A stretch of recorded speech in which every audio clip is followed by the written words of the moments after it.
Aim right, achieve big at KR Mangalam University. Mumbai में कबूतरों की लगातार बढ़ती संख्या की वजह से लोगों में अस्थमा जैसे या सांस लेने की तकलीफ जैसी जो समस्याएं हैं वो अब सामने आने लगी हैं। उसी को लेकर अब राज्य सरकार ने कबूतर खाना बंद करने का भी फैसला किया है। लेकिन दरअसल हेल्थ की क्या तकलीफ़ें हैं, इसकी वजह से होती हैं, कबूतरों किस तरीके से अवॉइड किया जा सकता है, ये सब जानने के लिए हमारे साथ डॉक्टर गुंजन चंचलानी हैं। डॉक्टर, कबूतर हमारे आसपास इतनी बड़ी संख्या में है फिलहाल मुंबई जैसे शहर में, क्या तकलीफ़ें होती हैं और कैसे अवॉइड किया जा सकता है? कितनी बड़ी चैलेंज आपको लग रहा है एज ए डॉक्टर? ये देखा गया है कि जो कबूतरों के कारण जो लंग्स में इफेक्ट होता है, जो लंग्स का बीमारियां, लंग्स स्टिफ हो जाते हैं, इसकी संख्या या डायग्नोसिस हम भी बढ़ते जा रही है। ज़्यादा लोग आ रहे हैं जिनके लंग्स डैमेज हैं, इसके कारण जो लंग्स स्टिफ हो जाते हैं। तो हम देख रहे हैं कि ग्रेजुअली इसके जो धीरे धीरे जो है इसकी संख्या बढ़ते जा रही है। और क्योंकि बाकी सारी चीज़ें आ गई हैं, एडवांस हो गया है मेडिसिन, हमारे डायग्नोसिस की पॉसिबिलिटी बढ़ गई है, हम घर पे ऑक्सीजन दे पा रहे हैं, वेंटिलेटर सपोर्ट है, आईसीयू है, तो ये पेशेंट्स ज़्यादा जीते हैं और उनके लंग्स धीरे धीरे जैसे डैमेज होते हैं तो उनको ऑक्सीजन की ज़रूरत घर पे पड़ रही है, उनको वेंटिलेटर की ज़रूरत पड़ रही है। ओवरऑल जो मैं बोलूँगी कि इससे जो लंग्स स्टिफ होने के कारण उनकी जो क्वालिटी, जीने की जो क्वालिटी होती है उस पर बहुत इफेक्ट पड़ता है, क्योंकि उनके डेली एक्टिविटी करने की कैपेसिटी काफ़ी हद तक कम हो जाती है।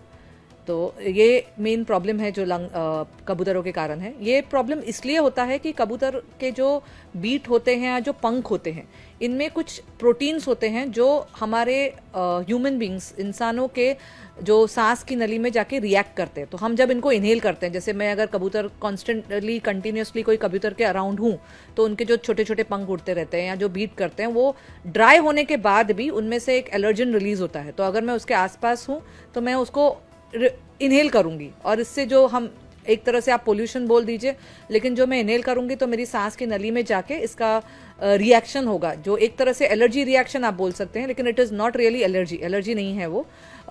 हमारा WBC सेल्स, जो जब भी मुझे फ्लू हो या कोई इन्फेक्शन हो तो WBC सेल बढ़ जाते हैं, तो इस प्रोटीन को भी उसी तरह से रिएक्ट होता है कि हमारे WBC सेल बढ़ जाते हैं, और फिर उससे जो रिएक्शन होता है कंटिन्यूस नीचे लंग्स में चला जाता है, और वो कंटिन्यूस रिएक्शंस के कारण हमारी लंग्स में स्टिफनेस आ जाती है। तो जो ऑक्सीजन हमारे लंग्स में जैसे पर्दे जैसे होते हैं, मल्टीपल एल्वियोलाई जो बोलते हैं, तो वो पर्दों से ऑक्सीजन अंदर जाता है। अब ये क्योंकि स्टिफनेस आ गई तो वो ऑक्सीजन अंदर उतने अच्छे से या इतना स्मूथली नहीं जा सकता है, इट एक बोल सकते हैं कि ब्लॉकेज आ रही है उसमें। तो इसलिए इंसान की एक्सरसाइज करने की कैपेसिटी कम हो जाती है, और इस रिएक्शन के कारण उनको लगातार खांसी बनी रहती है। एंड धीरे धीरे धीरे अनफॉर्चुनेटली किसी किसी पेशेंट में ये इतना प्रोग्रेस कर सकता है कि वो इतना ब्रेथलेस हो जाए कि बैठे बैठे भी सांस फूल सकती है, और इतना हद तक ख़राब हो सकता है लंग्स की वो ऑक्सीजन पे डिपेंडेंट हो जाएं और उनको शायद ट्रांसप्लांट की भी ज़रूरत पड़े।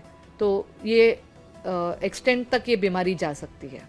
अगर हम बात कबूतरों से होने वाली बीमारी के बारे में कर रहे हैं, आप लोग जब डायग्नोस करने जाता है, कोई भी पेशेंट आ रहा है सांस की तकलीफ़ लेकर खासकर, तो आपको डायग्नोस करते वक्त क्या ये समझ में आ रहा है कि ये इसके पीछे कबूतर या जिस तरह के हम पंछी कहें, बर्ड्स कहें, ये एक कारण हो सकता है कि मुंबई जैसे शहर में सबसे बड़ी संख्या उन्हीं की है इस वक्त जो दिखाई देती है हमें, तो क्या वो समझ में आ रहा है कि हाँ ये किसका कारण है? जैसे ज़्यादातर जो सिम्टम्स होते हैं इसमें, या जो कंप्लेंट्स के पेश साथ आते हैं लोग, वो इस कंप्लेन से आते हैं, वो काफ़ी कई बार लेट आते हैं, क्योंकि इसमें जो मेन 2 कंप्लेन होते हैं। एक तो सूखी खांसी, जिसको हम कई बार ये सोचते हैं कि थोड़ा सा फ्लू है, थोड़ा खराश है, और हम कई बार इग्नोर करते रहते हैं। दूसरी चीज़ होती है क्योंकि हमारे पास लंग कैपेसिटी ज़्यादा है, ऊपर वाले ने हमें हर चीज़ डबल में ही दे के रखी हुई है, तो बाकी लंग संभाल लेते हैं। तो काफ़ी एडवांस स्टेज में हमारे पास पेशेंट आते हैं जब वो फाइब्रोसिस ऑलरेडी स्टार्ट हुआ होता है या काफ़ी हद तक डैमेज चालू हो चुका होता है। तो इसके कारण जब पेशेंट हमारे पास आता है तो फर्स्ट थिंग जो हमें हेल्प करता है डायग्नोसिस में है वो है CT स्कैन, और दूसरी होती है ब्रीदिंग टेस्ट, जो पल्मनरी फंक्शन टेस्ट हम जो कहते हैं, या PFTs करके जानते होंगे लोग।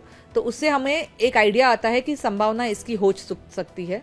दूसरी, आजकल फिर हम ब्रोंकोस्कोपी करके जो उसमें से अंदर लंग्स में से फ्लूइड निकाल के अगर हम जांच भेजें तो इससे कंफर्म हो जाती है। लेकिन कई बार हमें हिस्ट्री में ही लोग बता देते हैं कि हम पिजन को खाना खिलाते हैं या मेरे घर पे पिजन्स आते हैं, तो काफ़ी हद तक वो डायग्नोसिस क्लियर हो जाता है।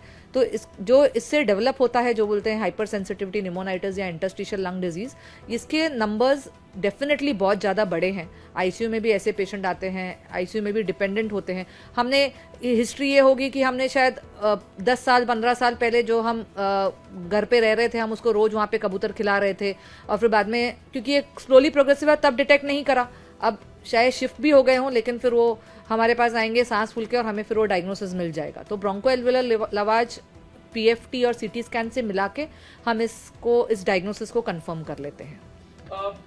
कुछ लोगों से हमने बातचीत की, दरअसल इसलिए हम जानना चाह रहे हैं कि जो कबूतर खाना के आसपास के दुकानदार हैं या लोग हैं, कुछ लोगों ने ये कहा कि नहीं हमें तो कई सालों से रह रहे हैं, हमें तो कोई तकलीफ नहीं हुई, 10-20 सालों से हम बिज़नेस कर रहे हैं, आसपास हैं, हम तो ओके हैं, कभी कोई तकलीफ ऐसी खास महसूस नहीं हुई। तो उनका ये कहना और कितना सही लगता है या ठीक है, इम्यून सिस्टम इसके पीछे कारण है? जैसे एलर्जी है, मुझे किसी चीज़ की एलर्जी नहीं होगी, लेकिन किसी को हर चीज़ से एलर्जी है, शेल फिश की एलर्जी है, तो हर एक की वो एलर्जी की रिएक्शंस की कैपेसिटी अलग होती है। इसलिए हो सकता है कि आसपास रहने वाले मतलब 4% लोगों को, 5% लोगों को ही वो चीज़ होती हो और वो शायद वहाँ से शिफ्ट भी हो गए हो, तो हो सकता है कि उन लोगों में नहीं हो, लेकिन ये चीज़ है, ये कॉमन है और ये कंफर्म हो रही है ग्रेजुअली। और क्योंकि जैसे मैंने बताया, उनका बॉडी नहीं रिएक्ट कर रहा है अभी तक, और किसी किसी में ये स्लोली प्रोग्रेसिव होता है, तो शायद उनको जाके आगे जाके 70-80 ईयर्स में जाके पता चले कि ये हो रहा है। लेकिन इंपॉर्टेंट ये है कि जो यंग एज हैं, अब वो यंग एज की बढ़ रही है, specially in the age of 20 to 40 में हमारे पास जो लोग आ रहे हैं, इसके कारण वो ज़्यादा धीरे धीरे संख्या बढ़ रही है। अगर हम ये भी सोचें कि अगर आसपास हम कबूतरों की संख्या को अवॉइड नहीं कर सकते हैं, उनका रहना, हमें उन्हीं के साथ रहना, ये अगर सिचुएशन है, तो फिर हमें क्या करना चाहिए? अगर हम उस एरिया में जा रहे हैं, स्पेशली तो फिर अगर हम उस एरिया में जा रहे हैं तो मास्क पहन के जा सकते हैं। हमें अवॉइड करना चाहिए कॉन्टैक्ट की, अगर हम ड्राइड उनकी जो बीट है उससे भी वो एलर्जेंस रिलीज होते हैं, तो एज़ फार एज पॉसिबल हमें उसको जब क्लीन भी करना है तो ग्लव्स पहन के हम क्लीन करें, डायरेक्ट क्लीन ना करें। अपने जो हम कोविड के टाइम भी बोलते थे कि अपने नाक को बार बार हाथ ना लगाएं, क्योंकि क्या पता हमने फेदर को टच कर लिया हो। उनको फीडिंग करना तो डेफिनेटली अवॉइड करना चाहिए, क्योंकि जब वो ज़्यादा संख्या में उड़ते हैं तो उनके पंख हवा में ही उड़ते रहते हैं, जो छोटे छोटे उनके जो हेयर्स होते हैं, तो वो हम आराम से उसको हमारी सांस में वो हवा के साथ अंदर चले जाएंगे। दूसरा, अगर आपके घर में ऐसी जगहें हैं जहाँ पे वो आके अपना नेस्ट बना रहे हैं, तो वो हमें वो जगहों को क्लोज करना है। आजकल सिंपल मेथड्स आ गए हैं कि आप नेट लगा दो या छोटे छोटे स्पाइक्स लगा दो, तो उसके कारण वो नहीं बैठेंगे। इससे हम उनको डैमेज नहीं कर रहे हैं, उनको हार्म नहीं कर रहे हैं, बट हमारे एरिया में उनको आने के लिए या हमारे जोन में आने के लिए हम अवॉइड कर रहे हैं। उसके बावजूद जैसे आपके टेरेसेस हैं या सोसाइटी में जो पॉट्स हैं जहाँ पे भी वो नेस्ट बना रहे हैं, तो उसको ग्रेजुअली हम अवॉइड करते रहें, क्लीन करवाते रहें, और जब भी हम क्लीन करवाएं तो भी हम इंश्योर करें कि हम मास्क पहन रहे हैं, हम ग्लव्स पहन के उसको क्लीन कर रहे हैं। ड्राइड उनकी बीट क्लीन करने में भी हम वो एलर्जीज इनहेल कर सकते हैं, तो ये नहीं हम सोचें कि अब ये ड्राई हो गया तो हमारे लिए रिस्क नहीं है। तो जब भी हम क्लीनिंग करें ऐसे हायर एरियाज़ के, तो ग्लव्स और मास्क पहन के ही क्लीनिंग करें। और एक ज़रूरी सवाल ये है कि हम जैसे कई लोग कह रहे हैं कि हम तो आसपास रहते हैं, हमें कुछ फ़र्क नहीं पड़ता, लेकिन फिर भी कुछ सिम्टम्स हैं, इनिशियल सिम्टम्स हैं जिनको लोग शायद अवॉइड कर रहे हो, क्या हो सकते हैं और कैसे उसको समझ में आना चाहिए कि कुछ तो गड़बड़ शुरू हो चुकी है? सबसे जैसे मैंने बताया, हमारे पास सब कुछ एक्सेस में दिया हुआ है ऊपर वाले ने। तो जो मोस्ट कॉमन सिम्टम जो होता है कि धीरे धीरे हमें टायर्डनेस होने लगता है, जिसको कई बार लोग एज के कारण कहते हैं कि मैं 40 ईयर्स का हो गया हूँ, मैं टायर्ड ज़्यादा हो रहा हूँ, नेचुरल है, या मैं वेट रिड्यूस कर रहा हूँ इसलिए मैं ज़्यादा टायर्ड हो रहा हूँ। तो सबसे मेन थिंग, क्योंकि ऑक्सीजन को जब हमारे पूरे अंग को ऑक्सीजन कम मिलता है या हम ब्रीदिंग में एफर्ट ज़्यादा डाल रहे हैं, तो हमें वो टायर्डनेस आती है।